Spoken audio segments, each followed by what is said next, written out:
안녕하세요. 오늘은 누구나 관심 있는 피부에 대해 얘기하고자 합니다. 대학병원 교수가 쓴 책을 읽고 일부를 정리한 내용입니다. 크게 6가지 원인이 있다고 볼 수 있는데요. 6가지 원인은 다음과 같습니다. 자연 노화, 자외선, 열, 갱년기, 흡연, 피부 염증입니다. 우선 첫 번째, 자연 노화입니다. 여기서 말하는 자연 노화는 시간이 흐르면서 피할 수 없는 노화 현상으로 햇빛에 노출되지 않은 부위에서 관찰되는 현상을 말합니다. 이것으로 인해 나타나는 현상은 잔주름, 창백한 피부색, 건조증, 탄력 감소와 같은 것들이 있을 수 있습니다. 현재 자연 노화에 관해 유전적인 원인과 환경적인 요인이 같이 작용하는 걸로 알려져 있는데, 환경에서 가장 큰 영향을 주는 것 중 활성산소라는 것이 있습니다. 이것은 대사 활동을 많이 할수록 증가를 하기 때문에 소식을 해서 활성산소를 감소시키는 것이 피부에 도움이 된다고 합니다. 두 번째, 자외선입니다. 두 번째 원인은 다들 잘 알고 계신 자외선입니다. 다른 말로 광노화라고 할 수 있겠는데요. 다음 사진을 한 번쯤은 다들 보셨을 거라고 생각합니다. 사진에 있는 분은 운전기사로 왼쪽은 햇빛을 많이 보고 오른쪽은 상대적으로 덜 봤다고 합니다. 대충 봐도 차이가 확 느껴지죠? 자외선에는 자외선 A와 자외선 B가 있는데, 양은 A가 20배 정도 많지만 피부에 미치는 피해는 자외선 B가 100배에서 1000배가량 더 높습니다. 연구 결과에 따르면 하루에 5시간 정도 햇빛에 노출된 사람이 하루에 1시간에서 2시간 노출된 사람보다 노화 정도가 5배 정도 높았다고 합니다. 세 번째, 열입니다.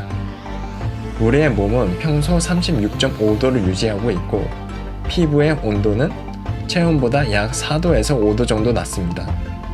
그러나 한여름에 햇빛을 받게 되면 10분 사이에 피부가 40도 이상으로 올라가게 됩니다. 특히 피부가 어두운 색일수록 더 높아집니다. 햇빛이 피부의 온도를 올리는 이유는 바로 햇빛에 있는 적외선 때문인데요. 적외선은 피부에 흡수되면 열로 바뀌기 때문에 피부에 열을 올립니다. 따라서 요리사나 유리 공예가와 같이 직업상 뜨거운 열을 다루는 사람들은 피부의 노화가 빠르게 진행됩니다. 또한 한국에서 사람들이 사우나와 찜질방에 자주 가는데, 사우나나 찜질방에서는 피부의 온도가 40도 이상으로 높아지기 때문에 노화가 더 빠르게 진행될 가능성이 높습니다. 따라서 가게 돼도 잠깐 있는 것이 좋겠죠. 네 번째, 갱년기입니다. 여성과 남성의 피부 노화를 비교하였을 때 여성의 피부 노화가 2배 이상 빠른데, 여러가지 원인이 있겠지만 갱년기가 그중 한 가지입니다. 성인이 되면 남녀 모두 매년 약 1%의 콜라겐이 줄어드는데요. 여성이 폐경을 하게 되면 매년 약 2%의 콜라겐이 줄어들어 폐경 후 15년 동안 피부에 존재하는 콜라겐의 45%가 사라집니다. 폐경에 의한 피부 노화를 방지하기 위해 피부에 에스트로겐 크림 제제를 도포하면 효과가 어느 정도 있다고 합니다. 물론 이것은 입으로 먹는 경구용 에스트로겐은 아닙니다. 다섯 번째, 흡연입니다. 백인의 경우 흡연이 피부의 주름을 증가시킨다는 건 오래전에 증명됐는데요. 담배를 하루 한 갑씩 30년 이상 피운 집단에서 비흡연자에 비해 피부 노화 증상이 3배 정도 높았다고 합니다. 담배의 성분 중 어떤 것이 정확하게 피부의 노화를 유발하는지는 정확하게 알려져 있지 않지만, 담배에 포함된 수천 가지의 화학 성분이 결국 피부의 노화를 촉진시킨다고 합니다. 마지막 원인은 피부 염증입니다.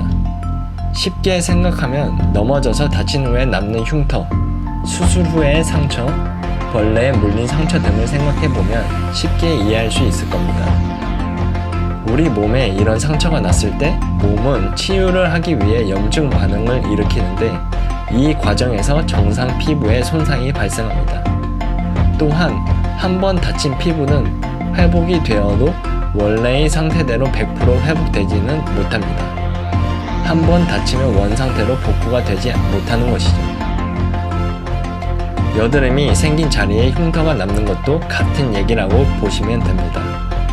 그렇다면 피부 관리를 위해 받는 시술은 어떨까요? 피부 시술을 받은 후에 피부가 붉어지고 붓고 화끈거리는 것을 느꼈을 텐데요. 이것이 바로 염증 반응입니다. 이런 시술들을 통해 원하는 효과를 얻기도 했겠지만 일부의 정상 피부는 원치 않게 손상이 있을 수밖에 없습니다. 이런 시술을 과도하게 받는다면 수십 년 후에 어떤 악영향이 발생할 수 있는지에 대해서는 아직 증명되진 않았다고 하니 시술을 받더라도 적당히 받는 게 좋겠죠. 잘 들으셨나요? 다음 영상에서는 간단하게 피부에 좋은 습관에 대해서 알아볼 예정입니다. 내용이 도움이 되셨다면 구독과 좋아요를 눌러주시면